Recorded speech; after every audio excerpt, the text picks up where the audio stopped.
안녕하십니까. V하다 윗쌤입니다. 오늘은 연세대학교 미래캠퍼스의 면접에 대한 소개 및 기출문항 분석 영상입니다. 연세대학교 미래캠퍼스의 면접을 어떻게 대비해야 하는지를 이 영상을 보시고 준비 잘 하시기를 바랍니다. 먼저 학생부 종합의 학교생활 우수자 전형입니다. 2단계에서 면접은 30%이고 개별 모집 단위와 자율 융합 계열로 면접이 구분되어 진행합니다. 제시문에 대한 인성 및 가치관을 평가하고 제시문 준비 시간은 20분입니다. 10분 동안 면접이 진행됩니다.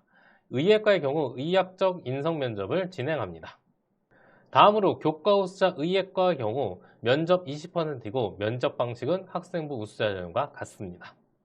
강원인재, 사회통합, 학생부 종합 정원 외 의예과의 경우 면접이 20%이고 면접 방식은 동일합니다.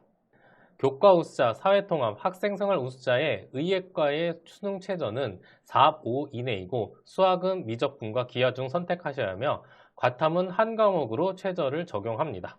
강원인재, 학생부 정원 외에 의예과의 경우 수능 최저는 4.6으로 수학은 미적분, 기하 중 선택, 과탐은 한 과목을 반영합니다. 다음으로 글로벌 인재 전형입니다. 2단계 면접은 30%이고 동아시아 국제학부는 인성 및 가치관 지문은 영어, 논리적 사고력은 한국어로 제시문이 주어지고 글로벌 엘리트 학부는 인성 및 가치관, 논리적 사고력 모두 한국어 제시문을 주어집니다. 면접 준비 시간은 20분으로 동일하고 면접 시간은 10분입니다. 면접 일정은 주어진 표와 같습니다. 학생부 생활 우수자 개별 모집 단위와 글로벌 인재, 학교 생활 우수자 자율 융합 계열과 교과 우수자 및 강원 인재 등으로 날짜가 다르니 본인이 지원한 전형에 맞는 면접일을 확인하셔야 합니다. 그럼 지금부터 연세대학교 미래캠퍼스의 제시문 문항을 확인해 보도록 하겠습니다. 첫 번째로 글로벌 인재 동아시아 국제학부의 영어 지문입니다. 표와 함께 두 개의 지문으로 문제를 파악하여 주어진 문제에 답하는 제시문입니다. 영어로 답변을 하셔야 합니다.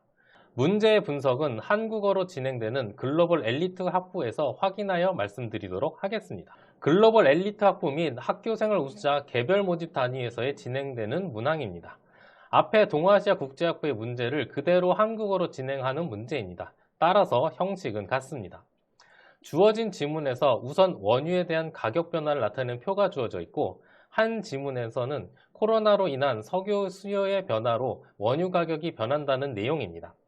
이를 바탕으로 1번 문항은 표에서 가격 변동의 원인을 찾는 문제입니다. 가격 변화는 그래프 변화를 확인하면 충분히 답할 수 있습니다. 그렇지만 단순히 이러이러한 요인이 가격을 변동하는 요인이었다라고 대답하시면 좋은 점수를 얻을 수는 없습니다. 그 요인을 그래프에서 찾고 왜 가격이 변화했는지를 말씀하셔야 합니다. 예를 들어 2005년도 원유 생산 시절의 부족으로 원유 가격이 크게 올랐는데 그 이유는 원유 생산 시설이 부족으로 공급이 수요에 따라가지 못하여 가격이 상승하였다라고 하셔야 됩니다. 이렇게 이유를 말씀하셔야지만이 좋은 점수를 얻을 수 있다는 것을 기억하시고 꼭 준비하시기 바랍니다. 다음으로 학교생활 우수자 자율융합 계열의 기출문항입니다. 문제의 난이도와 지문은 앞에서 제시한 지문과 비슷합니다. 표를 해석하는 형태, 주어진 제시문의 문항 파악을 하고 답하는 문항입니다. 이 제시문에서는 인구가 계속 감소하는 것과 경제 성장률에 대한 관계를 묻는 문제였습니다. 글을 읽어보면 인구의 감소가 경제 성장률을 떨어뜨린다는 것을 확인하는 것은 어렵지 않으나 2번 문항에서 1인당 실제 국내 총생산은 어떻게 되는지를 묻고 있습니다. 이에 대한 답은 경제에 대한 지식이 필요한 것이 아니고 주어진 제시문에서 답을 유추할 수 있도록 주어져 있습니다. 1인당 실제 국내 총생산은 실질 국내 총생산을 총인구수로 나눈 값이라고 문제에서 주어져 있으므로 인구가 계속 감소한다면 1인당 실제 국내 총생산은 늘어난다고 말씀하시면 됩니다. 따라서 본인의 지식이 중요한 면접이라기보단 주어진 제시문을 잘 파악하여 해석하는 능력이 더 요구된다는 것을 말씀드릴 수 있습니다.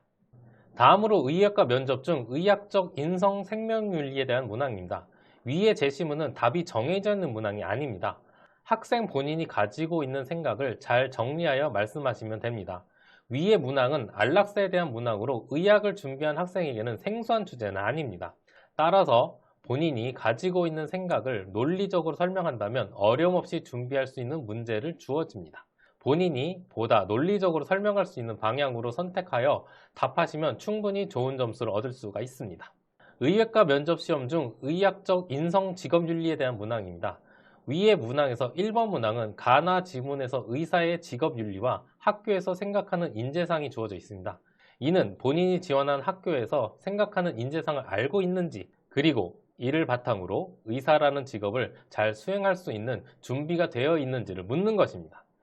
일반 면접에서도 학교의 인재상을 확인하는 것이 필요한 것처럼 연세대학교 미래캠퍼스의 의예과의 인재상은 미리 확인하시고 들어가실 것을 당부드립니다. 또한 이번 문항은 의대 증원 문제에 대한 양 의견을 제시하고 이를 어떻게 학생이 1번에서 답한 문항과 연결하여 논리적으로 설명하느냐 하는 문항입니다. 이는 의예과에 관련된 현실의 문제에 대한 관심을 가지고 있어야 한다는 것을 알 수 있습니다. 그럼 올해는 어떤 문항이 가능할까요? 현재 정부와 의료계가 해결하려는 의지가 있는지 아니면 서로의 주장만 하고 있는지 등을 양쪽 입장을 고려하여 답변을 준비하셔야 합니다. 또한 중간에서 역할할 수 있는 부분이 무엇이고 본인이 생각하는 해결 방법을 논리적으로 준비한다면 면접에서 같은 문항이 나오지 않아도 이를 바탕으로 답할 수 있는 능력이 될 것이고, 면접 전까지 의료계의 이슈가 무엇인지를 찾으며 면접을 준비하시길 바랍니다. 지금까지 연세대학교 미래캠퍼스 면접을 준비를 어떻게 해야 되는지를 정리하자면, 먼저 면접 제시문의 문제를 파악하고 그 방향을 맞게 제시문을 읽으셔야 합니다. 제시문 준비 시간이 20분으로 제시문 길이에 비해 짧진 않습니다. 하지만 방향을 가지고 답을 준비하여야 면접에서 논리적으로 답할 수가 있습니다. 또한 문제에서 단순히 무엇을 물었으니 그것만 말하면 좋은 점수를 얻을 수가 없습니다. 그 답을 선택한 근거를 논리적으로 설명할 수 있는 연습을 하셔야 합니다. 마지막으로 제시문 면접은 단순히 가지고 있는 지식을 묻는 면접이 아니고 주어진 제시문에서 본인이 내용을 잘 이해하고 문제에 답할 수 있는 근거를 제시하여 답을 구하는 방법을 제시문 안에서 꼭 찾아서 답변하시기를 당부드립니다. 연세대학교 미래캠퍼스의 위치 및 교통수단을 미리 확인하시고 면접 시간에 늦거나 응시 못한 일이 없도록 주의하시기 바랍니다. 면접 날에는 평소와 달리 교통이 혼잡할 수 있으니 시간을 잘 확인하시고 여유 있게 응시하시길 바랍니다. 지금까지 브이하다의 윗쌤이었습니다. 시청해주신 모든 분들께 감사드립니다.